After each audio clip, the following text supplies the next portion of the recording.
Mooi. Zou u even goed in de zaal willen kijken? Even kijken wat voor indruk u krijgt van deze mensen.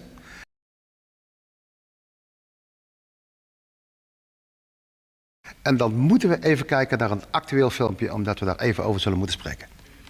Ik ben hier om de linkse vooringenomenheid in het onderwijs aan de kaak te stellen. En je hoeft alleen maar naar deze zaal te kijken, naar jullie te kijken, om te zien dat jullie bijna allemaal links zijn. Ik zie het aan de gezichten, ik zie het aan de kleding.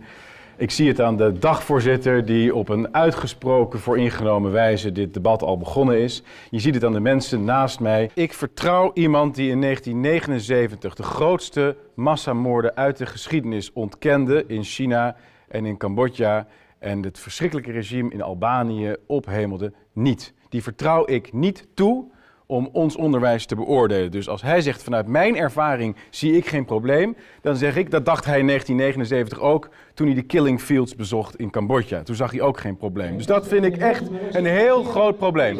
Ik ga me niet op deze manier laten koeioneren door een uitgerangeerde NPO-presentator. Maar ik heb een heel gerechtvaardigd punt te maken, namelijk dat er vanuit deze school zeer ernstige laster jegens mij en mijn partij is verspreid. Naar aanleiding van leerlingen die mij daarop hebben gewezen, heeft Forum voor Democratie honderden berichten van scholieren van heel Nederland binnengekregen. Van eruit gestuurd worden als ze voor Trump waren. Van verplicht in Inconvenient Truth van beroepscharlatan Al Gore moeten kijken.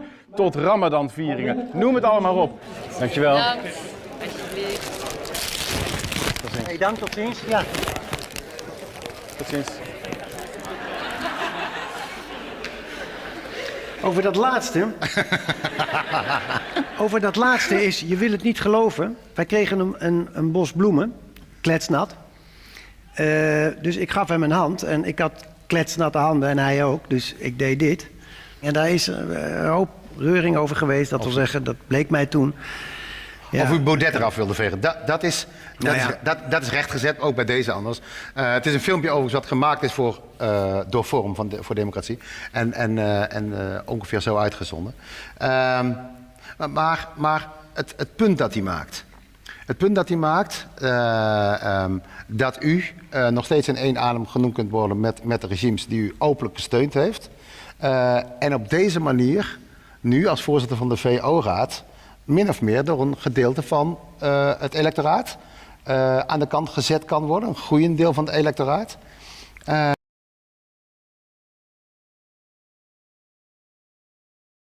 At the Chong Ek Memorial in Phnom Penh, Cambodia, you'll find a stupa, a squat, tower-like structure used as a place of prayer and meditation by Buddhists. At a distance, this little building might seem like a good photo op, but if you get closer, you'll see a truly harrowing sight. Around 5,000 human skulls are stored inside. While this is horrific in its own right, 5,000 dead are the tip of the iceberg for what lays below in a mass grave known as the Killing Fields. And for this, we have one man to thank. Pol Pot, leader of the Khmer Rouge and orchestrator of the horrific Cambodian genocide. While he's rarely mentioned alongside other vicious dictators of the 20th century like Adolf Hitler, Joseph Stalin, Benito Mussolini, and Chairman Mao, proportionally Pol Pot is as bad as any of them. Often credited with murdering practically a quarter of his own country during his 4-year reign from 1975 to 1979, Pol Pot has left a legacy of torture, brutality, fear, and mass killings that left scars on the Cambodian psyche even today,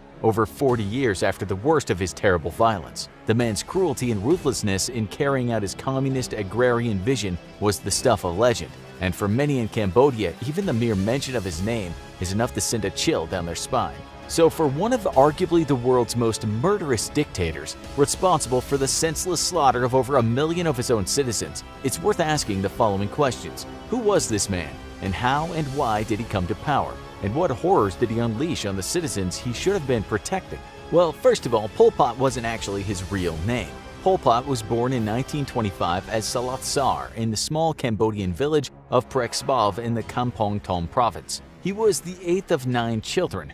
The Cambodia that Sar was born into was once still under French colonial rule, which was naturally a point of contention between the Cambodian people and the powers that be over in France. Though Sar himself was unlikely to have felt the ripples of this personally, having been born into a relatively well-off landowning farming family. His family owned 50 acres of rice paddy, which was over 10 times the national average at the time. so it was fair to say that he lived a pretty charmed life early on. So just how did this upper crust 1%er end up murdering a quarter of his own country? Salazar would make for a terrible student, and his parents worried about his future. While not interested in education in the least, a young Tsar was immediately attracted to the revolutionary attitudes of Cambodian communists, especially those who sought independence from France. Salazar began using the revolutionary pseudonym Pol Pot, short for the French phrase politique potentielle, or potential politics. In politics, he found what he believed to be his true calling.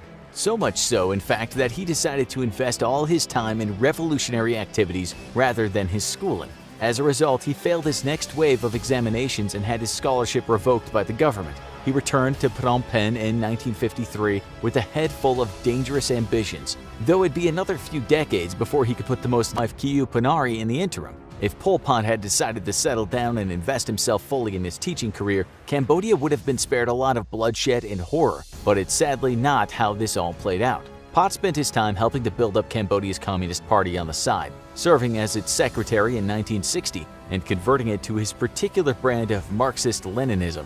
However, it's time. After that, they want to come back. Those who attend his seminars feel enlightened by his teaching, his explanations, and his vision. He's like a father to us. Much like another one of his contemporaries, Nazi leader Adolf Hitler, Pol Pot ran his political movement not unlike a cult, a group with a loose ideology congealed around a charismatic leader. Ultimately, what ushered Pol Pot into power were the conditions of absolute chaos occurring in the late 60s and early 70s.